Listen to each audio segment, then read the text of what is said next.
ये भूमि भी बड़ी ही दिव्य है,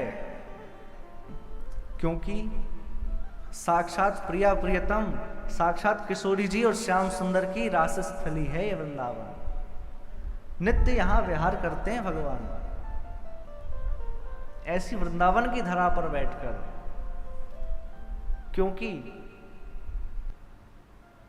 हम कोई भी पुण्य काम करें तो उसमें भूमि का बहुत महत्व होता है। हम किस भूमि पर बैठकर कर रहे हैं?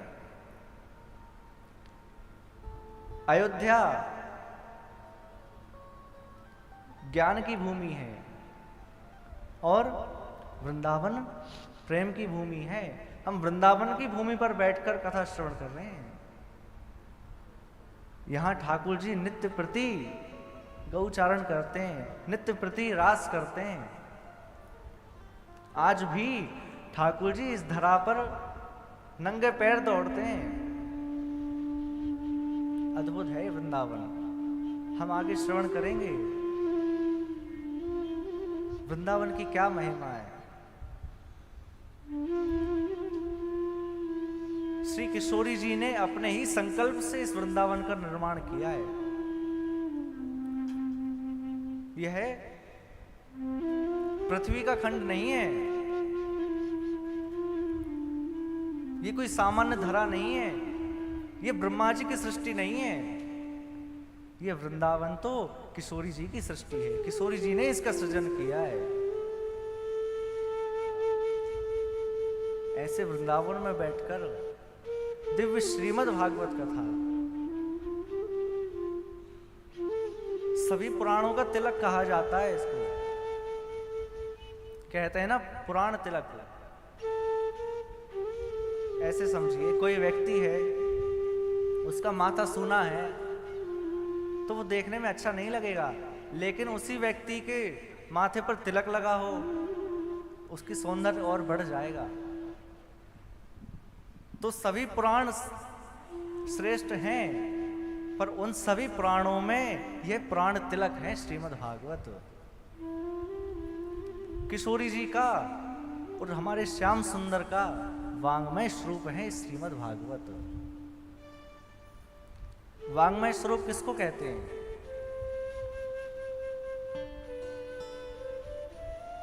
मूर्तिकार होते हैं,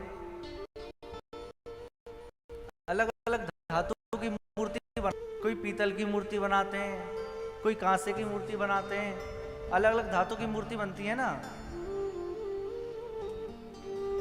तो इतने सारे मूर्तिकार अलग अलग मूर्तियां बनाते हैं, अलग अलग धातु की मूर्ति बनाते हैं। लेकिन हमारे वेदव्यास जी ने भी एक मूर्ति का निर्माण किया है। कौन सी? यह वांग्मय मूर्ति, यह शब्दमय मूर्ति, यह भी एक मूर्ति है। ये भगवान के रोम रोम है श्रीमद् भागवत। श्रीमद् भागवत का जो प्रत्येक श्लोक है ना, यह समझिए कि ठाकुर जी का प्रत्येक रोम है ये। और यह श्रीमद् भागवत हमें कब श्रवण करने को मिलती है? श्रीमद् भागवत के महात्म्य में ही लिखा है, एतस्मात् परम किंचन मना शुद्धै न विद्यते, जन्मांतरेत भवेत पुण्यम तदा भागवतम लभेत। जब व्यक्ति के करोड़ों जन्मों का पुण्य उदय होता है ना, एक आध दो जन्मों का नहीं, करोड़ों जन्मों का जब पुण्य उदय होता है, तब मानव को श्रीमद् भागवत श्रवण करने को मिलती है। और हम आप लोग कितने सौभाग्यशाली हैं जिन्होंने कितनी कथाएं श्रवण कर ली। अरे परीक्षित जी ने भी केवल एक ही बार श्रीमद् भागवत श्रवण करी है। 7 दिन का ही तो समय था, एक ही बार कथा श्रवण करी। लेकिन हम लोग कितने सौभाग्यशाली हैं जो हमें नित्य श्रीमद् भागवत, नित्य सत्संग की प्राप्ति हो रही है।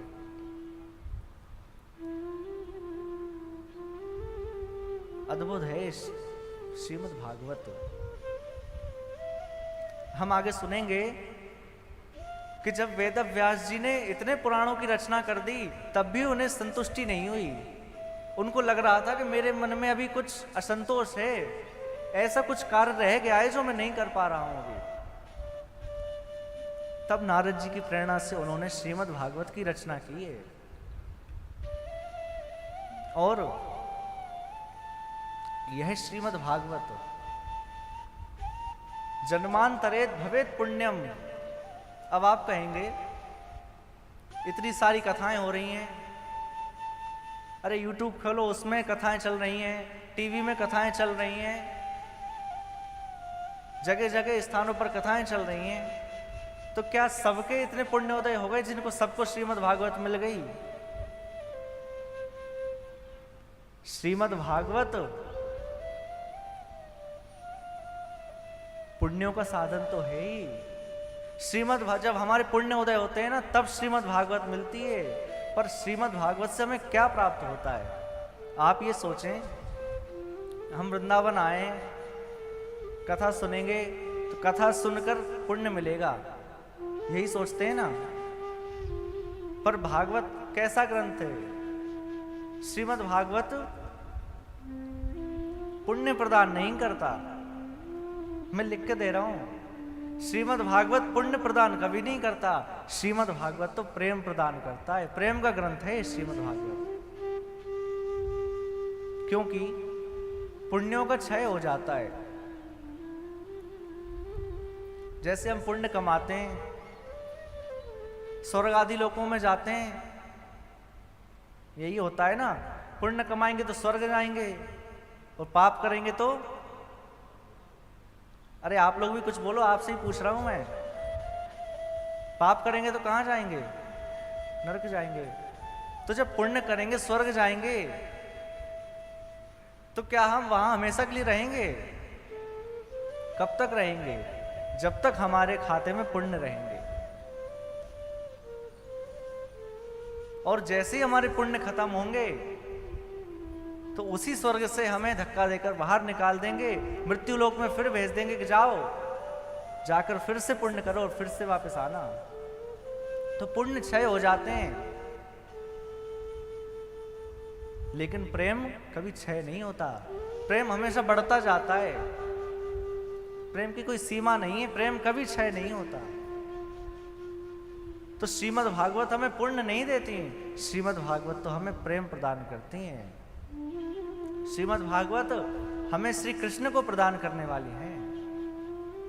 जब तक आप यहां बैठे हैं ना, जब तक कथा का शब्द आपके कानों से अंदर प्रवेश कर रहा है, तब तक आप यही सोचिएगा कि हमारे कानों से साक्षात श्री कृष्ण ही हमारे अंदर प्रवेश कर रहे हैं। क्योंकि श्रीमद् भागवत के मंगलाचरण में लिखा है, जैसे ही व्यक्ति श्रीमद् भागवत कथा सुनने का संकल्प करता है ना, जैसे ही उसके हृदय में इच्छा होती है, उसी क्षण ठाकुर जी उसके हृदय में आकर विराजमान हो जाते हैं। तो ठाकुर जी आप सबके हृदय में बैठ गए।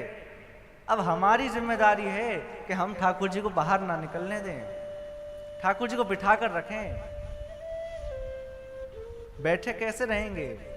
खूब मन लगाकर 7 दिन तक कथा श्रवण करें और खूब आनंद से कथा श्रवण करें। ऐसे समझिए ये एक विद्यालय लगा है, यह विद्यालय है। मैं हूं अध्यापक, पढ़ाने वाला, और आप सब छात्र हैं। और ये जो बैठे हैं प्रिंसिपल हैं, ये ठाकुर जी प्रिंसिपल हैं इस विद्यालय के। और यही एक ऐसा विद्यालय है जिसमें अध्यापक की उम्र कम है और श्रोताओं की ज्यादा है। पर एक बात कहूं, ज्ञान में उम्र नहीं देखी जाती है। अध्यापक चाहे छोटा हो चाहे बड़ा हो, जहां से हमें ज्ञान मिले वहां हमें स्वीकार कर लेना चाहिए। आज कथा का प्रथम दिवस है, हम सब श्रीमद् भागवत का महात्म सुनेंगे। श्रीमद् भागवत क्यों सुनना चाहिए? श्रीमद् भागवत को सुनना क्यों आवश्यक है? इसका इंपॉर्टेंस क्या है? आजकल का कलियुगी व्यक्ति हर बात में अपना फायदा खोजता है। हम ऐसा करेंगे तो हमें क्या फायदा मिलेगा, हम मंदिर जाएंगे तो हमें क्या फायदा मिलेगा? हर चीज में फायदा खोजता है। तो किसी ने पूछा कि श्रीमद् भागवत सुनेंगे तो क्या फायदा मिलेगा? तो उसी को यहाँ श्रीमद् भागवत का महत्व बतलाया है कि श्रीमद् भागवत सुनने से हमें क्या मिलेगा और ये श्रीमद् भागवत क्यों आवश्यक है। तो पहले दिन श्रीमद् भागवत का महत्व सुनाया जाता है। जैसे आपके बगल में कोई किसी देश के प्रधानमंत्री बैठे हों या कोई मंत्री बैठे हों, तो आप उनको नहीं जानते हैं, तो क्या आपकी श्रद्धा उनमें होगी? आप कहेंगे अरे ये हमारे ऊपर कहां चढ़े जा रहे हैं, इनको दूर करो, कौन है पता नहीं कहां से आ गए, क्योंकि हम जानते ही नहीं है। लेकिन कोई आकर बताए कि ये जो बैठे हैं ना, ये अमुक देश के प्रधानमंत्री हैं, तो कितनी श्रद्धा आप में हो जाएगी? आपकी कितनी श्रद्धा हो जाएगी? तो जब तक हम श्रीमद् भागवत को जानेंगे नहीं, तब तक उसमें श्रद्धा नहीं होगी। इसलिए पहले दिन श्रीमद् भागवत का महत्व बतलाया जाता है। श्री वेदव्यास जी श्रीमद् भागवत के महत्व में बतला रहे हैं। क्या कह रहे हैं? सच्चिदानंद रूपाय विश्वोत्पत्त्यादि हेतवे तापत्र विनाशाय श्री कृष्णाय वयं नमः। श्री कृष्णाय वयं नमः। सच्चिदानंद रूपाय। हम लोग सुनते हैं भगवान के अनेक रूप हैं। भगवान द्वारिका में अलग रूप में विराजमान है, भगवान रामेश्वरम में अलग रूप में विराजमान है, बद्रीनाथ में अलग रूप में विराजमान है, वृंदावन में अलग रूप में विराजमान है। क्या सब जगह एक जैसे हैं? नहीं। लेकिन इन सब भगवान के रूप केवल तीन ही हैं। कौन कौन से? सच्चिदानंद रूपाय। पहला सत्य, दूसरा चैतन्य और तीसरा आनंद।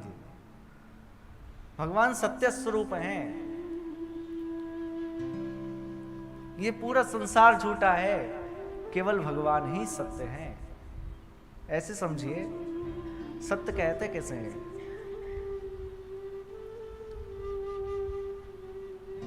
हम इस दुनिया में किसी के भी सामने जाकर झूठ बोल देते हैं, चाहे पत्नी हो, चाहे पति हो, चाहे माता पिता हो, चाहे और संबंधी हो, हम उनके सामने जाकर झूठ बोल सकते हैं। लेकिन मंदिर में पहुंचो और मंदिर में पहुंचकर क्या आप झूठ बोल सकते हैं? क्या भगवान से झूठ बोल सकते हैं? आप दुनिया में कितना भी झूठ बोलें, पर जैसे मंदिर में पहुंचेंगे ना, आपके हाथ जुड़ जाएंगे। भगवान, दुनिया से तो मैं खूब झूठ बोलता हूं, लेकिन आपको पता है सत्य क्या है? आपको तो सब पता है। भगवान से झूठ बोल पाते हैं हम? नहीं बोल पाते। हम कितना ही गलत कार्य करके आ रहे हो, सारी दुनिया से झूठ बोल देंगे, लेकिन भगवान से कहेंगे आपको तो सब पता है। तो जिसके सामने झूठ भी ना बोला जा सके, वही है सत्य स्वरूप। दुनिया में हम सबके सामने झूठ बोल देते हैं, क्योंकि दुनिया सत्य नहीं है। इसको संसार कहते हैं, जो चलता रहता है, बदलता रहता है, इसलिए इसको संसार कहते हैं। तो पहला, ठाकुर जी सत्य स्वरूप हैं। दूसरा, भगवान चैतन्य स्वरूप हैं। चैतन्य किसको कहते हैं? ठाकुर जी जड़ नहीं है, ठाकुर जी चैतन्य है। अब यहां कितनी सारी वस्तुएं ऐसी हैं, ये स्टैंड है, ये कूलर है, आदि आदि सब, ये सब जड़ है। लेकिन हम लोग बैठे हैं, तो हम लोगों को गर्मी लगती है, हम लोगों को ठंडी लगती है, हम लोगों को भूख लगती है, प्यास लगती है, क्योंकि हम सब चैतन्य हैं। हम ठाकुर जी को जड़ मान के बैठे हैं, पर ठाकुर जी जड़ नहीं है, ठाकुर जी चैतन्य हैं। हम ठाकुर जी को धातु का मान लेते हैं कि ठाकुर जी पीतल के हैं, हम भगवान को धातु का मान लेते हैं, पर ठाकुर जी जड़ नहीं है, ठाकुर जी चैतन्य है। ऐसे समझिए, एक भक्त था, भगवान कृष्ण की खूब पूजा करता था। बड़े ध्यान से सुनना, भगवान श्री कृष्ण की खूब पूजा करता था, लेकिन उसके घर में धन नहीं था ज्यादा। तो उसका एक दूसरा मित्र था, उसने कहा कि तुम्हें पता है तुम्हारे घर में धन क्यों नहीं है? तुम्हारे घर में धन क्यों नहीं है, तुम्हें पता है? उसने कहा नहीं पता, आप बताओ क्यों नहीं है। बोले तुम भगवान कृष्ण की पूजा करते हो ना, इसलिए धन नहीं है। देखो मैं शिव जी की पूजा करता हूं, मेरे पास कितना धन है। मैं भगवान शिव की पूजा करता हूं, तुम भी शिव की पूजा करो, भगवान शिव की, खूब धनवान हो जाओगे। अब कलयुगी जीव होगा,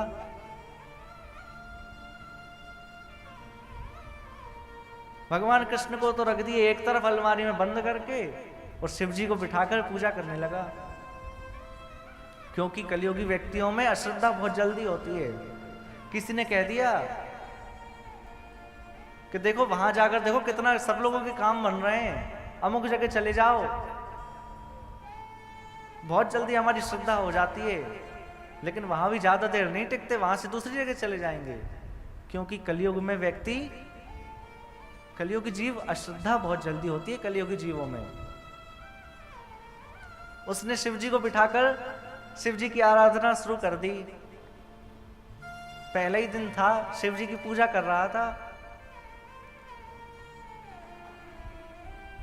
अब जैसे ही पूजा करा तो धूप बत्ती लगाई, और धूप बत्ती लगाकर जैसे ही पीछे हटा तो देखा कि धूप बत्ती का धुआं वहां जा रहा है जहां ठाकुर जी बैठे हैं। अलमारी में बंद है ना ठाकुर जी, वहां जा रहा है धूप बत्ती का धुआं। देख के कहने लगा, अच्छा तुम्हें चिढ़ हो रही है, मैं इतने सालों से तुम्हारी पूजा कर रहा था, जब तुम्हें नहीं हुई, जब तुमने कुछ नहीं किया, अब मैं भगवान शिव की पूजा कर रहा हूं तो तुम्हें चिढ़ हो रही है, धुआं अपनी तरफ खींच रहे हो। इतना कहा तो आप विश्वास नहीं मानेंगे, ठाकुर जी सामने प्रकट हो गए और कहने लगे कि आज तुमने पहली बार मुझे चैतन्य माना है। तुमने ये तो सोचा कि इनकी नाक ही सूंघती हुई है। अरे आज तक तुम जड़ मानते थे, इसलिए मैं कभी चैतन्य नहीं हुआ, इसलिए मैंने कभी लीला नहीं करी। आज पहली बार तुमने मुझे चैतन्य माना है। तो आप समझ गए चैतन्य किसको कहते हैं। अभी गर्मी का मौसम चल रहा है, तो यदि हमारे अंदर चैतन्य भाव होगा ठाकुर जी के लिए, तो हम ठाकुर जी के लिए पतले पतले वस्त्र सिलवाएंगे जिनमें ठाकुर जी को गर्मी ना लगे, और गर्मियों में ठाकुर जी को बढ़िया शीतल जल भरकर रखें। उनके लिए कम से कम मालाएं पहनाएं, क्योंकि मालाओं में बोझ होता है। मोतियों की जो माला होती हैं वो भी कम से कम पहनाएं, क्योंकि वो भी तो छोटे से लाला हैं। अरे दिन भर हमें कोई माला पहना कर रखे, ये नहीं कह रहा हूं कि माला मत पहनाओ, कोई छोटी सी माला, बारीक कोई माला पहना दें, लेकिन ऐसा नहीं कि दो दो तीन तीन मालाएं पहना दी। तो ये भाव हमारे अंदर कब आएगा? जब हम ठाकुर जी को चैतन्य मानेंगे। अब हम तो सो रहे हैं एसीओ में, हमने तो एसी लगवा लिए, लेकिन ठाकुर जी के लिए पंखा भी बंद कर देते हैं रात में कि बिजली जाएगी, बिजली का बिल आएगा, पंखा भी नहीं चलाते हैं। क्यों? क्या उनको गर्मी नहीं लगती है? क्या वह चैतन्य नहीं है? आप घर में 4 सदस्य हैं तो आप 4 मत गिना कीजिए, आप अपने घर के सदस्यों को 5 गिना कीजिए कि हमारे घर में ठाकुर जी भी हमारे सदस्य हैं। एक श्रीनाथ जी की बड़ी अच्छी भक्ता हुई, अजब कुमारी, मेवाड़ की थी। श्रीनाथ जी के पास आई गोवर्धन, आकर दर्शन कर रही हैं, दूर से ही निहार रही हैं, राजा की बेटी हैं, दूर से देख रही हैं। और आपको पता है ये जो अजब कुमारी है ना, ये ठाकुर जी के संग चौसर का खेल खेलती हैं। चौसर कौन कौन जानता है? सब लोग नहीं जानते। चौसर होती है, लूडो जैसी होती है, तो चौसर का गेम खेलती हैं।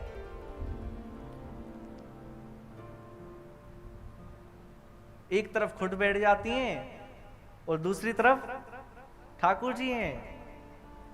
तो पहले अपनी दान चलती हैं, फिर ठाकुर जी की तरफ से चलती हैं। और ये जो अजब बाई है ना, अजब कुमारी जो हैं,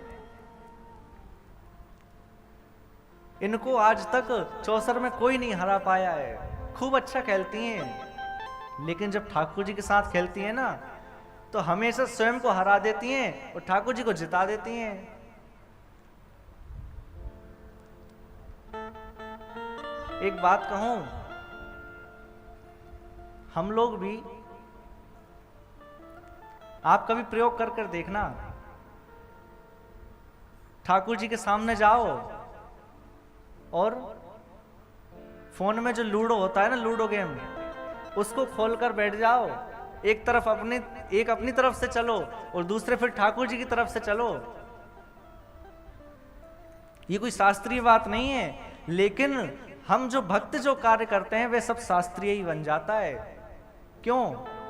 क्योंकि भगवान चाहते हैं कि मेरे साथ भक्त लीला करें, मेरे साथ भक्त खेलें।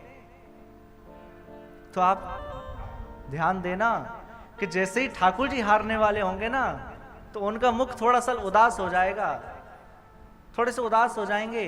और जैसे ही जीतने वाले होंगे तो ठाकुर जी प्रसन्न दिखेंगे आपको। आप उनके साथ खेल के देखिए, आप लीलाएं करके देखिए उनके साथ।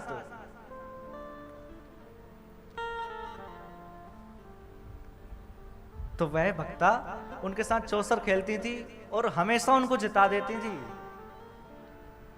अब एक दिन उनका वापस जाने का समय आया और उस दिन उन्होंने विचार किया कि आज तो मैं जीतूंगी इनसे, आज इनको नहीं जीतने दूंगी। आज विचार कर लिया कि मैं ही जीतूंगी।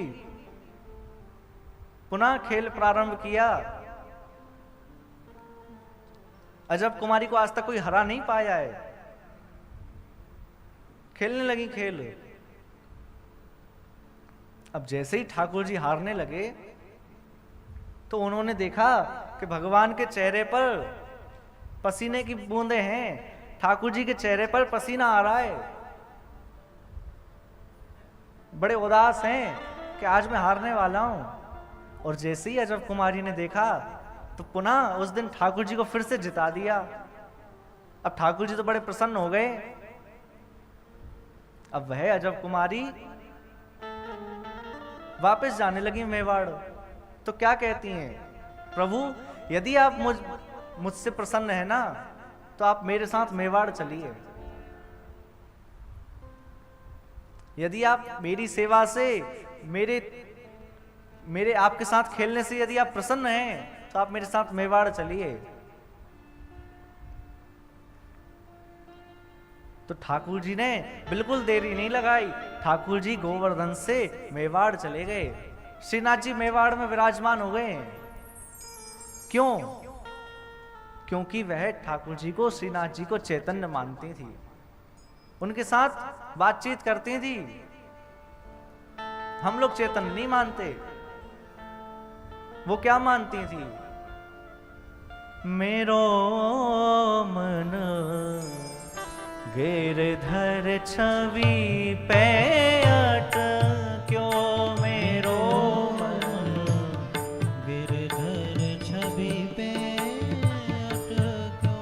मेरो मन गिरधर छवि पे अटक्यो, मेरो गिरधर छवि पे अटक्यो, मेरो मन गिरधर छवि पे अटक्यो, मेरो मन गिरधर छवि पे अटक्यो। हमारे मन में ठाकुर जी को विराजमान कर लें, हमारा मन ठाकुर जी के अलावा किसी और को निहारे ही ना, भगवान को ही देखते रहें। ये भाव है यहाँ अजब कुमारी का। ऐसा मन अटक जाए हमारा भी, कैसा? मेरो मन गिरधर छवि पे अटक्यो, मेरो मन गिरधर छवि पे अटक्यो। और सजल श्याम घन वरण लीन है, सजल श्याम घन वरण लीन, सजल श्याम घन वरण लीन है, सजल श्याम घन वरण लीन, फिर चित अनंत न भटक्यो हो, फिर चित अनंत न भटक्यो, हो फिर चित अनंत न भटक्यो, हो फिर चित अनंत न भटक्यो। मेरो मन गिरधर छवि पे अटक्यो, मेरो गिरधर छवि पे अटक्यो। हमारा मन अटक जाए भगवान पे, ऐसी सेवा करें उनकी।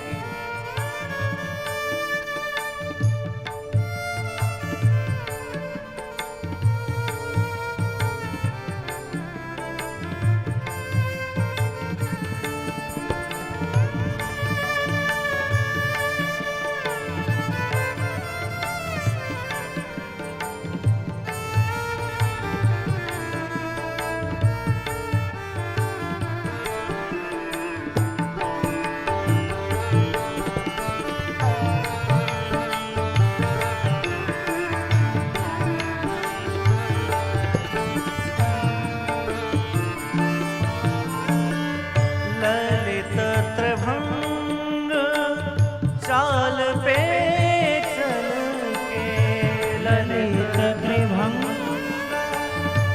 चाल पे चल के, ललित त्रिभंग चाल पे चल के, ललित त्रिभंग चाल पे चल के, चिबुक चार गढ़ खटक्यो, चिबुक चारों गढ़ खटक्यो। और कृष्णदास जी का पद है ये। कृष्णदास जी क्या लिख रहे हैं? अंतिम पंक्ति, कृष्णदास की प्राण न्योछा